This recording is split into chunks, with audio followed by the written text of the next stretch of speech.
ओम नमः शिवाय। चैत्र अमावस्या की कहानी। एक शहर में एक राजा राज्य करता था। उसकी प्रजा और उसके परिवार के सभी लोग बड़े सुख से रहते थे। राजा की रानी बहुत धार्मिक विचारों वाली थी। राजा के महल के सामने एक साहूकार रहता था। रानी और साहूकार के बीच बहुत गहरी मित्रता थी। एक दिन साहूकार की घर से उसकी पत्नी की रोने की आवाज़ आ रही थी। रानी ने राजा से कहा कि इसका क्या कारण पूछूं।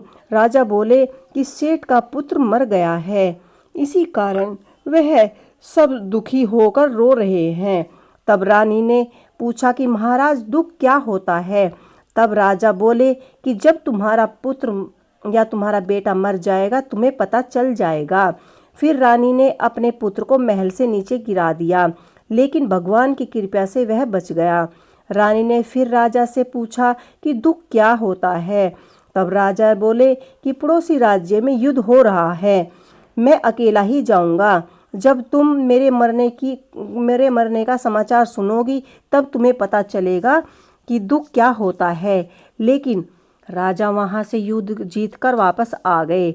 इसके बाद राजा ने रानी से कहा कि हम गंगा जी जाएंगे, मैं वहां जाकर डूब जाऊंगा, तब तुम्हें पता चलेगा कि दुख क्या होता है। भगवान शिव कैलाश पर्वत पर बैठकर ये सब देख रहे थे।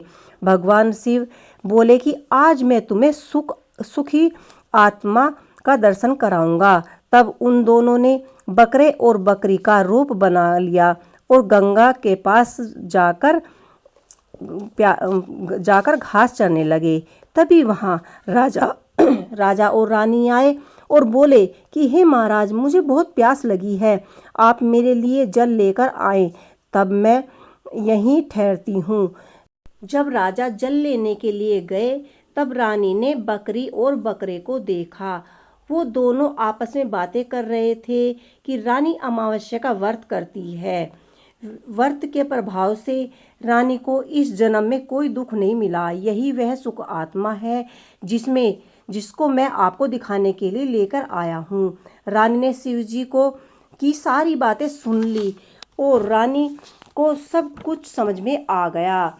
रानी ने राजा को सारी बातें बता दी और गंगा जी के दर्शन कर महल में वापस लौट आए और वहां आकर राज्य में ढिंढोरा पिटवा दिया कि सब अमावस्या का व्रत करे, सुख समृद्धि की प्राप्ति करे। जो भी अमावस्या का व्रत करता है उसे सभी सुख समृद्धि की प्राप्ति होती है। इसलिए सभी को चैत्र अमावस्या का व्रत अवश्य रखना चाहिए।